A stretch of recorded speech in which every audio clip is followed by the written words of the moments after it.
Comparecen los libros en lugares anómalos. Se juntan con indolente asimetría. Un tropel de vestigios locuaces, pendencieros, irresolutos, lerdos. He pugnado con ellos durante muchos años. Los he visto nacer, durar, languidecer. Han resistido intemperies, saqueos, turbamultas. Algunos llevan dentro la ponderada prueba de mi envidia, los más el distintivo incorregible de la decepción. Mi error fue abrir un día un libro.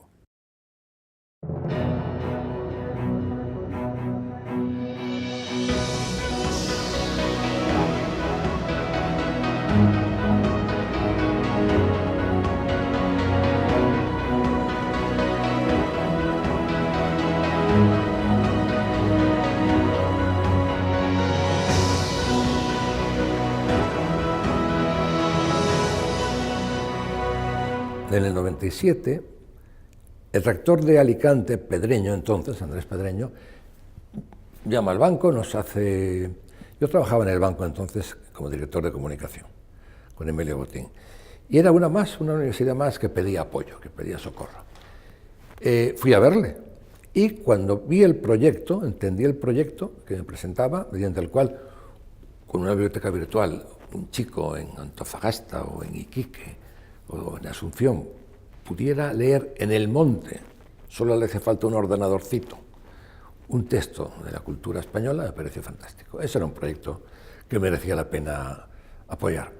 Y entonces en una de las visitas que hizo Emilio Botín, las primeras, dijo, quiero apoyar a la universidad, le encantó el campus, voy a repetir la visita. Y de hecho repitió, cumplió su palabra, y dice, rector, a ver, ¿qué proyectos tienes y demás y tal?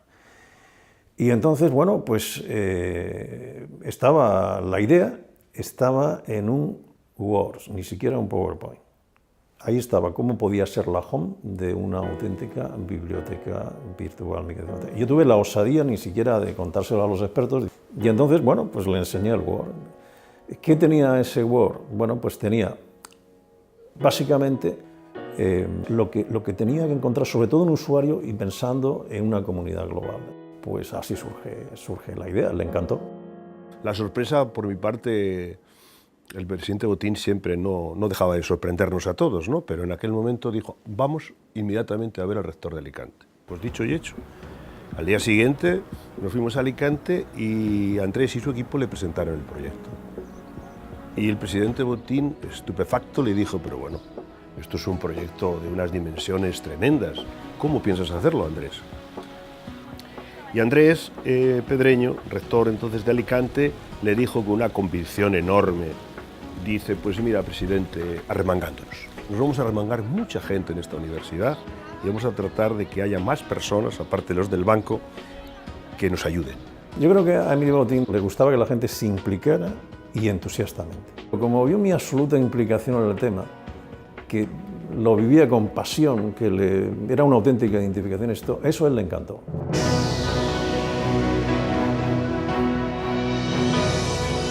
El proyecto nació en la Universidad de Alicante con el rector Andrés Pedreño, muy buen amigo, y él, economista y un hombre visionario y extraordinariamente inteligente, cuando empezó a trabajar en el proyecto, que fue la niña de sus ojos, por decirlo de una manera muy expresiva, me llamó a mí, que soy filólogo de carrera y de dedicación, para que me fuera a Alicante un fin de semana para que yo viera allí lo que él estaba empezando a montar, ¿no?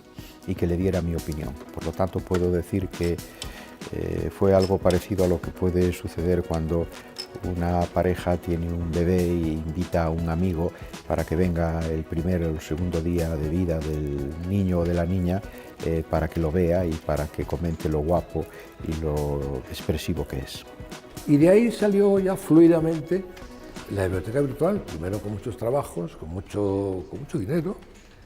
Para ello encauzamos luego una fundación a la que sumar apoyos, voluntades, instituciones públicas, privadas, etc. Y empezó a navegar y la nave va.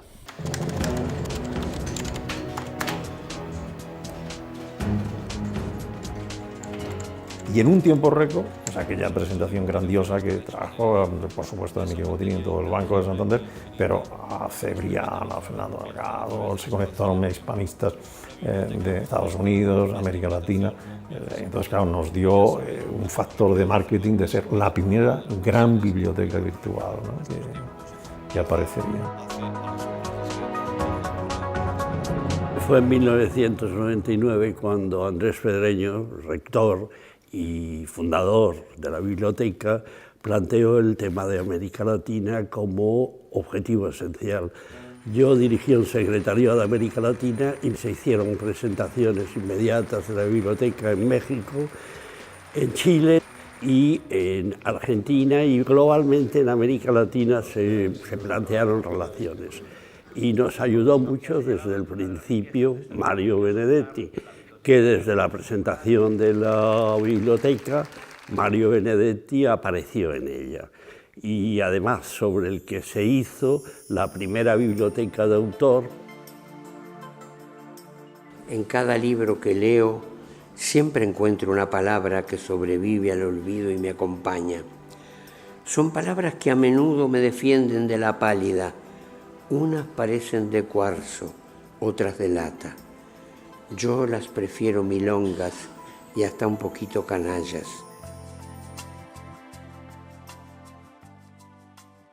Una de las características fundamentales y distintivas de la biblioteca virtual es precisamente su forma de organización. No se trata solamente de un repositorio, como pueden ser las bibliotecas tradicionales, sino que se trata fundamentalmente de un conocimiento organizado, estructurado en portales, de tal manera que el usuario puede acceder a un conocimiento organizado y además con aval académico. Esa es una característica esencial de los casi 600 portales que en este momento se reúnen en la biblioteca virtual, con más de 200.000 registros, y creo que ha sido una de las claves por la que hemos llegado a aumentar en este último año, a lo largo del 2014, en más de un 32% el número de usuarios únicos. Tenemos más de 7 millones de usuarios únicos, con una media, un promedio de 25 millones de consultas anuales. A la hora de hablar del futuro de la biblioteca, creo que habría que distinguir tres elementos fundamentales. En primer lugar, el tecnológico, porque la biblioteca virtual Miguel de Cervantes nace ya en sus orígenes con una vocación de investigación en nuevas tecnologías o en tecnologías de la comunicación. El segundo elemento es fundamentalmente el de la participación. Creo que la biblioteca virtual, que en este momento tiene más de 300.000 seguidores en Facebook, tiene que incrementar la posibilidad de participación activa de los usuarios. El tercer elemento es, naturalmente, seguir profundizando en las relaciones con todas aquellas instituciones del ámbito iberoamericano, pero también europeo o de otras partes del mundo, para que, de alguna manera, se consolide la generación de un espacio propio de eso que se llama los hispanistas, es decir, todos aquellos interesados en la lengua o la cultura en español. Utilidad y placer que siempre conlleva todo hecho artístico o literario, pero además teniendo en cuenta siempre a los usuarios, que son en realidad los destinatarios del trabajo que se hace en la biblioteca para difundir no solo los trabajos y las ediciones y las publicaciones que se han hecho sobre literatura en español, en España o en Hispanoamérica, sino también para difundir las traducciones, porque, como decía Baltasar Gracián, las lenguas son las llaves del mundo y la biblioteca tiene muchas llaves para abrir muchas puertas. Lo recuerdo emocionado todavía, lo recuerdo sorprendido de que lo hayamos podido realizar y, sinceramente, pues es uno de los hechos que te marcan y que no olvidas nunca en tu vida, ¿no?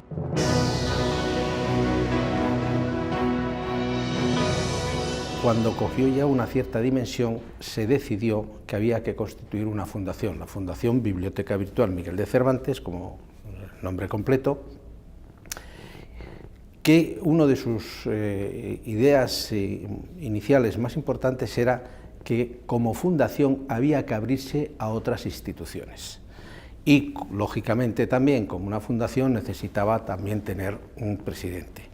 En aquel momento se le ofreció la presidencia a Mario Vargas Llosa, que aceptó, y aceptó encantado. Bueno, me contaron las ambiciones que tenía esta fundación, como toda ella pues estaba centrada sobre la idea de difundir la cultura a través del libro y llegar sobre todo a sectores muy amplios, a los que normalmente, digamos, los libros no les llegan con facilidad, y me pareció que era una iniciativa muy fecunda y que podía tener una proyección muy amplia, así que acepté con mucho gusto y me alegro de haberlo hecho. Había una poesía moderna que había... Tener ese presidente es un lujo. Además, fue presidente antes del premio Nobel, lo cual es doble lujo. O sea, apostamos por un hombre, no por un premio, por un hombre. Eso es muy importante.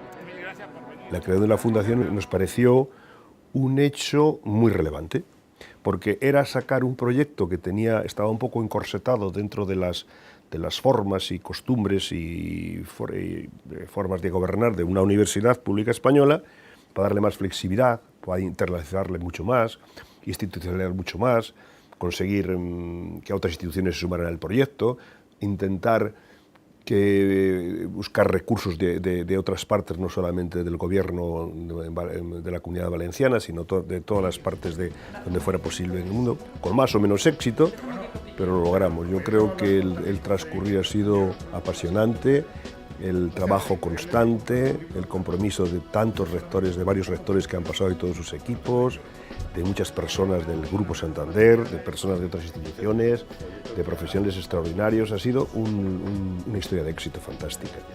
La biblioteca como tal, como proyecto original, la Cátedra Vargas Llosa y el proyecto del Centro de Competencia IMPACT. Todo esto nos permite ya una dimensión global, europea, por un lado, con el Centro de Competencia, iberoamericana, con la cátedra y con la biblioteca virtual, y estamos abriendo nuevas áreas tanto en el sudeste asiático como en África como en Estados Unidos. La biblioteca, tal como está concebida ahora, tiene una dimensión universal y la Fundación contribuye a ello. ¿Por qué? Porque tiene la posibilidad de que no solamente Vargas Llosa, que allá pues creo que son 3 representantes de ministerios, en su momento llegó a estar hasta Polanco, en representación del grupo Prisa. Es decir, no creo que pueda haber un patronato de tanta entidad cultural ahora mismo en España como es el de la biblioteca. O sea, cuando fuimos a la Casa Real allí a ver en ese momento el príncipe, el rey de España, estaba entusiasmado simplemente de ver allí a un conjunto de patronos que representaban, obviamente, con mayúsculas, no solamente la cultura. Entonces yo creo que el patronato al final pues, ha sido una idea que le permite continuar dándole las mayores alas a un proyecto que nace en la Universidad de Alicante, que se sostiene en la Universidad de Alicante, que hoy es también tecnológicamente agrupa a Europa a través de un gran proyecto y por lo tanto se nutre de una tecnología y una dimensión extraordinaria. La Fundación Biblioteca Virtual Miguel de Cervantes, después de 15 años, creemos que es un proyecto absolutamente consolidado en la difusión de la cultura hispánica y fundamentalmente en Latinoamérica, aún no siendo única exclusivamente en Latinoamérica, pero funciona de alguna forma como ese dinamizador cultural que nos está permitiendo la difusión de la cultura hispánica. Y por otro lado está suponiendo un icono tecnológico diferente o diferenciador que nos está permitiendo marcar estándares en la digitalización de la cultura. La Fundación ha sido un instrumento fundamental para mantener la Biblioteca Virtual Miguel de Cervantes. Y la función de la Fundación y de la Biblioteca creo que es extraordinariamente beneficiosa porque permite, con la tecnología y los medios de comunicación de que hoy disponemos, hacer cierta esa realidad de la existencia de una comunidad cultural y por supuesto lingüística que es la comunidad iberoamericana. A veces se ha criticado que en torno a esta idea de la comunidad iberoamericana ha habido más retórica que realidades, ¿no? Eso quizás pudo haber sido así en el pasado, pero precisamente la fundación de la Biblioteca Virtual Miguel de Cervantes viene a demostrar con las modernas tecnologías que no estamos hablando solo de una quimera o de una utopía, sino que estamos hablando de una profunda realidad que se va ensanchando cada vez más. Y para ello queremos inaugurar próximamente el proyecto de amigos de la Biblioteca Virtual Miguel de Cervantes, donde nuestros usuarios van a tener una serie de servicios, una serie de facilidades y una serie de conexión con otros proyectos culturales y que nos van a permitir y nos van a ayudar a mejorar todo lo que significa el funcionamiento de la biblioteca.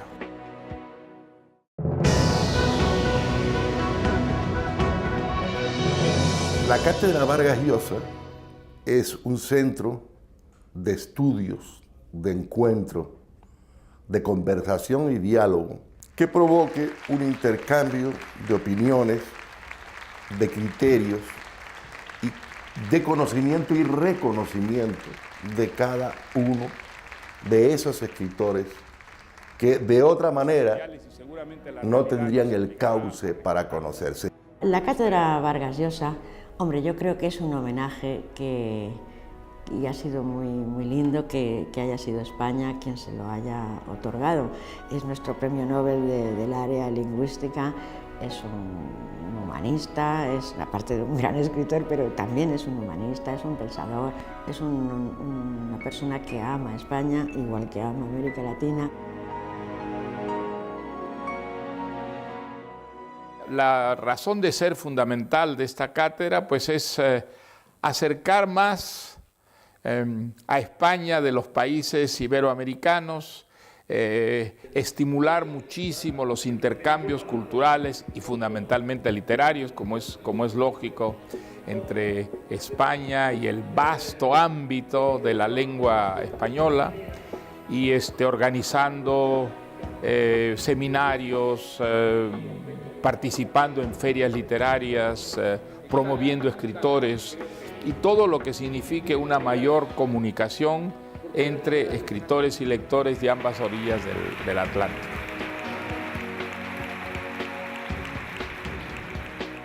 El boom fue la primera experiencia piloto de todo esto. Y después hicimos lo mismo, pero con mucha más gente y muchas más universidades en la Bienal de Lima, que ya estamos preparando para el 16, que es cuando Vargas Llosa cumplirá 80 años. Los escritores españoles y los escritores latinoamericanos formamos parte de la misma tradición. Y esto es un hecho. Es decir, nosotros, yo lo he dicho muchas veces, pero lo voy a repetir porque hay que repetir lo evidente. Yo no soy un escritor español, yo soy un escritor en español, lo cual es muy distinto. Es decir, mi tradición o sea, Vargas Llosa pertenece a mi tradición, Borges pertenece a mi tradición, García Márquez pertenece a mi tradición. No son escritores extranjeros para mí, son mis escritores. Entonces, pues por supuesto la Cátedra Vargas Llosa puede hacer mucho en este sentido y en muchos otros. Es decir, si tú tienes a un escritor del prestigio de Vargas Llosa disponible, ¿no? Y pues eso es algo que sirve no solo para unir los escritores del español, sino también para difundirlos fuera de nuestras fronteras lingüísticas. Estuvo muy bien, es muy raro tantos escritores juntos, tanto tiempo y que nadie acabase peleado, es maravilloso, es algo que nunca había visto, al contrario, yo hice amigos. Que la cátedra está teniendo una actividad intensísima en muchísimos ámbitos, digamos, de la difusión cultural, obviamente muy centrada en la literatura, como su inspirador, y creo que produce puentes entre América Latina y España y entre América Latina entre sí, y eso me parece fundamental. Yo soy editora y de algún modo creo que la circulación de los libros tiene mucho que ver con eso, con crear proyectos culturales que permitan que las culturas de unos países y otros se encuentren. Y creo que la cátedra es un proyecto que, digamos, genera puentes y los cruza. Creo que es un poco la intención, ¿no?, de la cátedra, un poco atraer nuevos escritores con nuevas voces y al mismo tiempo, bueno, pues estaban ahí algunos de los clásicos, ¿no? de la literatura latinoamericana y hispanoamericana en general, ¿no? La verdad es que como puente me parece una iniciativa fabulosa. El hecho de que la cátedra sirva de pontífice, que etimológicamente constructor de puentes, ¿no? Pues entre dos culturas que se hermanan de alguna forma, y a mí personalmente siempre me ha interesado de una manera muy especial la literatura que se escribe al otro lado del idioma. De modo que en este aspecto la Cátedra Vargas Llosa, la Biblioteca Virtual Miguel de Cervantes están haciendo pues una labor muy positiva y además insustituible.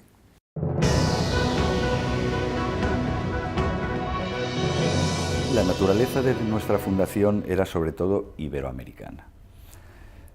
Nos quedaba desarrollar quizá una fuerza de relaciones institucionales y de acción científica y tecnológica en Europa.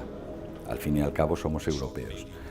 Y la oportunidad tanto de participar en el proyecto Impact como de dirigir el centro de competencia ha sido perfecta para crear alianzas, establecer consorcios, proyectar la fundación hacia Europa.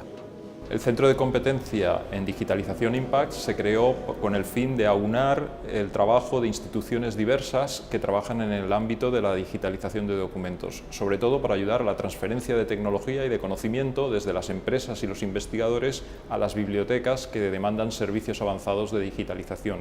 En estos 2 primeros años de andadura del Centro de Competencia Impact, hemos desarrollado seminarios, hemos favorecido el intercambio de información, estamos en plena expansión.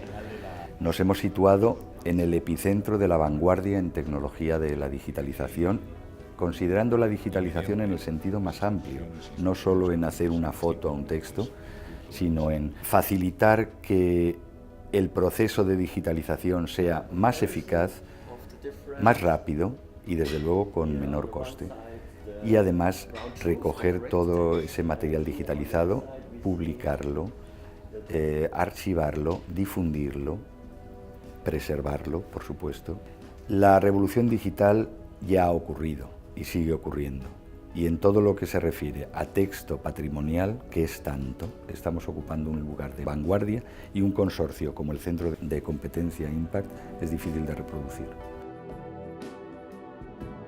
El futuro de la Fundación yo lo veo siguiendo las etapas que hemos ido desarrollando hasta ahora.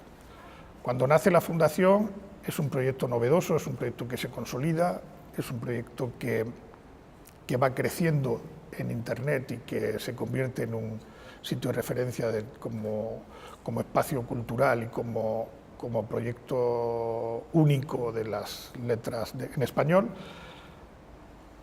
Posteriormente va tomando una dimensión mayor, tanto en Iberoamérica como en Europa, y ahora con los 3 proyectos que gestionamos pasamos a un proyecto todavía más global y con unas perspectivas de futuro bueno, pues que dependerá de cómo evolucionen los hitos de la cultura, pero yo ahora mismo soy muy optimista de que podremos consolidar este proyecto como uno de los grandes proyectos importantes digitales en los próximos años.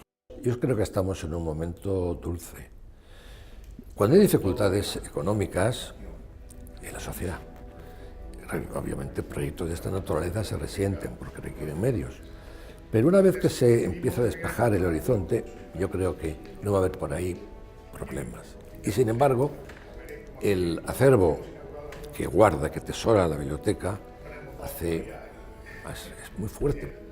Diría lo que se decía antes en las antiguas universidades, que me siento muy orgullosa de estar en el Consejo Científico, que yo creo que debemos felicitar a la biblioteca y sobre todo a los usuarios que la han hecho posible y decir lo que se decía antes en las antiguas universidades, que viva, crezca y florezca. Augurarle un futuro a los proyectos que nacen en esta casa me parece demasiado arriesgado, porque la creatividad que ellos despliegan continuamente me hace impensable imaginar qué tendrán en la cabeza, o sea, qué estarán urdiendo, qué será lo nuevo que estén urdiendo, ¿no? Siempre van 3 pasos por delante del resto. Un futuro muy prometedor en cuanto que El camino por el que la biblioteca virtual empezó a andar hace 15 años es un camino que cada vez se está ancheando más. En este momento ya es una gran autopista de comunicación y de intercambio.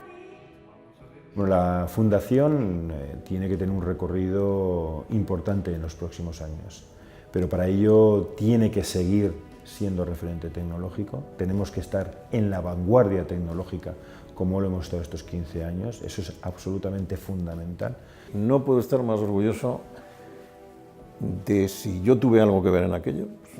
Realmente creo que ya me sentiría orgulloso con haber hecho solamente el tema de la biblioteca. O sea, no tendría que haber hecho nada más. Con esto creo que si en su momento fue pues, una pequeña simiente que se plantó y ya después alguien la cuidó, la cultivó y la desarrolló. Es muy satisfactorio formar parte, digamos, de una comunidad en la que hay muchas personas que trabajan de una manera desinteresada y altruista en favor de la cultura. Yo estoy absolutamente convencido que la cultura es el sustento más sólido que tiene el progreso de una sociedad. Los desafíos, digamos, enfrentan de una manera muchísimo mejor si existe una sólida base cultural en un país. Y estoy convencido también de que, digamos, esto no es solamente responsabilidad de los estados, que la sociedad civil tiene una enorme responsabilidad en lo que es la propagación, la difusión de la vida cultural. Y entonces participar, digamos, de un esfuerzo, que es un esfuerzo de muchos, es algo muy satisfactorio y sobre todo lo es porque los frutos de este esfuerzo se van ya recogiendo y vemos que no ha sido de ninguna manera una idea utópica, sino muy realista, y que los beneficios de la biblioteca virtual pues están allí a la vista de todo el mundo, ¿no?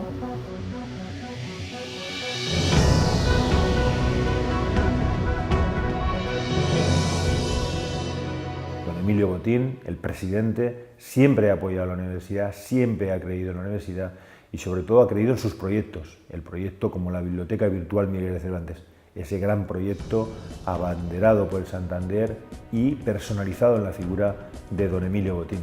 Creo que todos los que hemos tenido la suerte de conocerlo hemos pensado que siempre ha sido esa gran persona que ha creído en el fomento universitario, en la cultura y en la biblioteca virtual.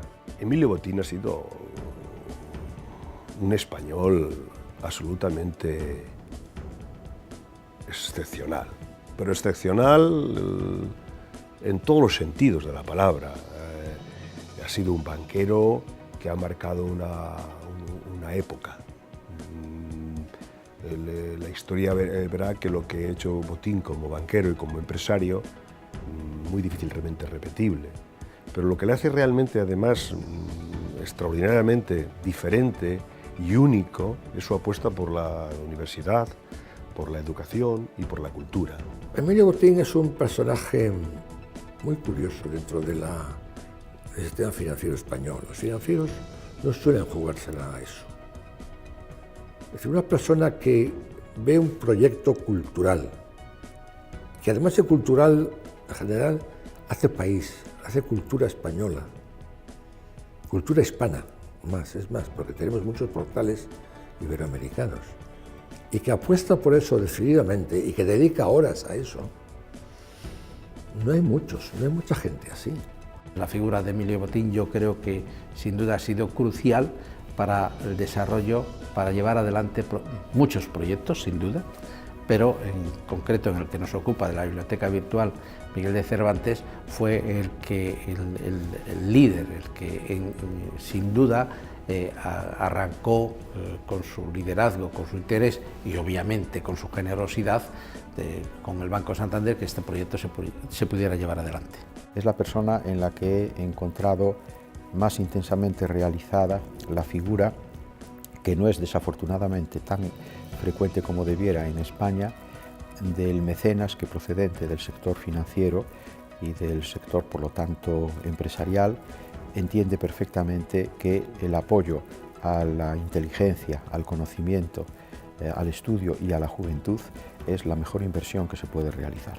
Encontramos con el tema de la biblioteca al el mejor mecenas que podía haber. Pero no solamente el mecenas, porque un mecenas, si es una persona que da dinero y después se olvida, no, es una persona que se identifica, que sigue el proyecto, que te pregunta por él, que te contagia su entusiasmo, que te anima a hacer más, y que notas que es una persona que te está ayudando y que está resolviéndote problemas difíciles, ¿no? Yo creo que tenemos que estarle, sobre todo todos quienes hablamos español, muy agradecidos por haber tenido esa conciencia clara y haber mantenido siempre un nivel de ayudas y de mecenazgo en actividades de tipo cultural en todo el ámbito de la lengua española.